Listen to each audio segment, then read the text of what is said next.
आता शेतकऱ्यांसाठी अत्यंत महत्त्वाची बातमी। राज्यातील शेतकऱ्यांना 53,727 कोटींची भरपाई मिळणार आहे। कारण गेल्या 5 वर्षात 53,727 कोटींची भरपाई दिल्या जाण्याचा निर्णय घेण्यात आलेला आहे। शेतकऱ्यांना 26,484 कोटी पीक विम्याचे आता मिळणार आहेत। पीक विमा हप्ता बँक खात्यात जमा होण्यास सुरुवात 35,000 रुपये सोमवारी 23 जानेवारी रोजी मकर संक्रांतीच्या दिवशी सर्व शेतकऱ्यांना अखेर खुश खबर। स्वतः मुख्यमंत्री देवेंद्र फडणवीस यांनीही स्वतः पीक विमा वाटप करण्याचे आदेश देण्यात आले आहे। शेतकऱ्यांसाठी आनंदाची बातमी, पीक विमा जमा। शेतकऱ्यांसाठी एक अत्यंत आनंदाची बातमी, पंतप्रधान पीक विमा योजनेतील रखडलेले दावे अखेर मंजूर झाले असून आजपासून शेतकऱ्यांच्या खात्यात थेट रक्कम जमा व्हायला सुरुवात होत आहे। आज तुमच्या खात्यात जवळपास 50 लाख शेतकऱ्यांच्या खात्यामध्ये 1200 कोटी रुपये पंतप्रधान पीक विमा योजनेअंतर्गत जमा केले। ही खूप मोठी आनंदाची बातमी आहे। या योजनेत 14 जिल्ह्यांमधील आजपासून पीक विमा वाटप आहे। थोड्या वेळात 14 जिल्ह्यांमधील शेतकऱ्यांच्या बँक खात्यात पीक विम्याचे 15,000 रुपये जमा होण्यासाठी मोठी माहिती कृषी विभागाने जाहीर केली आहे। यामध्ये जवळपास 2022 पासून ते 2025 पर्यंतच्या मे महिन्यापर्यंत अवकाळी पावसामुळे ज्या शेतकऱ्यांचे नुकसान झालेले आहे अशा सर्व शेतकऱ्यांना खात्यावर आज पीक विम्याचे म्हणजेच 35,000 रुपये हेक्टरी जमा होण्यास सुरुवात झाली आहे। तसेच एकच विनंती करू इच्छितो की जर तुम्ही माझ्या चॅनलला नवीन आले असाल तर सबस्क्राईब करायला विसरू नका, कारण की मी दररोज न्यू अपडेट देत असतो।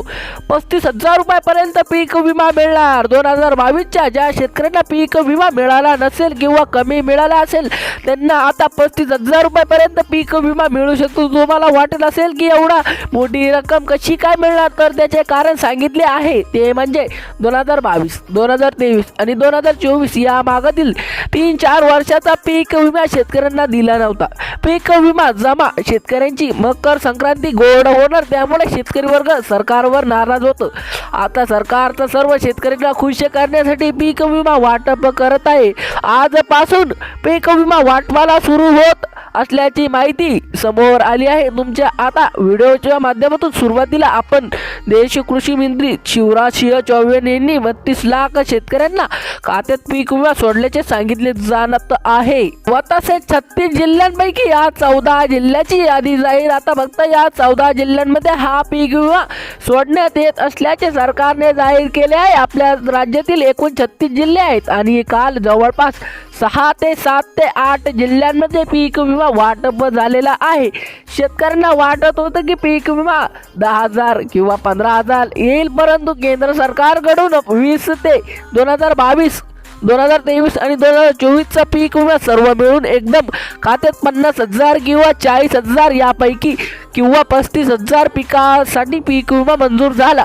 तुमच्या शेतीत पीक विम्याचे 2022, 2023, 2024 मध्ये बाजरी पिकाचे नुकसान झाले असेल तर पीक विमा मंजूर झाले आहे। त्यानंतर ज्वारी, तूर, उडीद, सोयाबीन, कापूस, केळी, आंबे, मूग, मटकी, शेंगा अशा सर्व पिकांसाठी सरकारने यादी जाहीर केली आहे। जवळपास 35 पिकांचे नोंद या पीक विमा योजनेत आढळलेले आहे। या 35 पिकासाठी पीक विमा मंजूर झाला। या 35 पिकामध्ये कांदा, सोयाबीन, बाजरी, ज्वारी, तूर, मटकी आणि कापूस या पिकांसाठी सर्वाधिक पीक विमा मंजूर केला असल्याचे सांगितले जात आहे। कृषी मंत्री शिवराज सिंह चौहान यांनी स्पष्टपणे सांगितले आहे की 32 लाख शेतकऱ्यांच्या खात्यात पीक विमा जमा करण्यात येत आहे। त्यामुळे तुम्ही व्हिडिओ शेवटपर्यंत बघा, जेणेकरून तुम्हाला तुमच्या जिल्ह्यातील किती वाजता पैसे येणार, तुम्ही पात्र आहे की नाही, कोणत्या 14 जिल्ह्यांमध्ये हा पीक विमा जमा होतोय, हे पीक विम्याचा आदेश दिला। कृषी मंत्री शिवराज सिंह चौहान यांनी अधिकृत शेतकऱ्यांना बँक खात्यात पीक विमा सोडावा असे आदेश दिले आहेत। जवळपास 32 लाख शेतकऱ्यांच्या खात्यात हा पीक विमा थोड्याच वेळात सोडण्यात येत आहे। काल 6 जिल्ह्यांमध्ये वाटप झाल्यानंतर आता आज 14 जिल्ह्यांमध्ये पीक विमा वाटप करणार असे कृषी मंत्री विभागाकडून आदेश देण्यात आले आहे. तुम्हाला तर माहिती आहे, स्वतः मुख्यमंत्री देवेंद्र फडणवीस यांचा निर्णय म्हणजे फायनल निर्णय असतो. पीक विमा जमा, पीक विम्याचे आदेश दिले त्यामुळे शेतकऱ्याचे मोठे नुकसान झाले होते. म्हणूनच आता सरकारने पीक विमा सोडण्याचा फक्त 12 बँक निवडल्या आहेत. या 12 बँकमध्ये जर तुमचे खाते असतील तर तुम्हाला पीक विमा जमा होणार आहे. सरकारने फक्त या 12 बँकना प्राधान्य दिले आहे, कारण हा पीक विमा केंद्र सरकारने सोडला जाणार आहे. पीक विमा फक्त या 12 बँकमध्ये जमा होणार आहे. जर तुम्ही या 12 बँक सोडून इतर खाते उघडले असेल तर पीक विमा सोडणाऱ्या कंपन्यांना अडचण येत असल्याचे समोर आले आहे. यामध्ये पीक विमा लवकरच जमा होणार नाही असल्याने सांगितले आहे. त्यामुळे तुम्ही आता लक्ष देऊन बघा कोणत्या बँकमध्ये हा पीक विमा सोडला जाणार आहे. आज, उद्या आणि परवा असे 3 टप्प्यामध्ये पीक विमा तुमच्या बँक खात्यात जमा होणार असल्याची माहिती समोर येत आहे. व तसेच कोणत्या शेतकऱ्यांना 35,000 मिळणार व त्याची नियम काय व त्याची अट काय तुम्हाला मी लगेच सांगतो आहे, ते ध्यान करून ऐका. बँक खात्याशी लिंक असणे व आधार नंबर म्हणजेच आपल्या बँकेला लिंक असणे. जर अचूक माहिती तुम्ही किंवा बँकचा IFSC कोड चुकीचा भरला असेल तर तुम्हाला पीक विमा मिळणार नाही. व तसेच फार्मर ID कार्ड असणे गरजेचे आहे, नाहीतर तुम्हाला पीक विमा मिळणार नाही. अशा सर्व अटी पूर्ण तुम्हाला लगेच करावा लागेल. व तसेच असेच माहितीसाठी आपल्या चॅनलला सबस्क्राईब करून बी ठेवावं लागेल. पीक विमा फक्त या 12 बँकमध्ये जमा होणार आहे. जेणेकरून तुम्ही पीक विमा कोणत्या बँकमध्ये जमा होणार आहे ते शेवटकरिता बघा, नाहीतर तुम्हाला पीक विमा मिळू बी शकणार नाही व तुमचा पीक विमा मध्यस्थी खाऊ शकतो. तसेच मी तुम्हाला एकच सांगत आहे की मध्यस्थी नसतो, तर माझ्याकडून हे चुकीने झाले.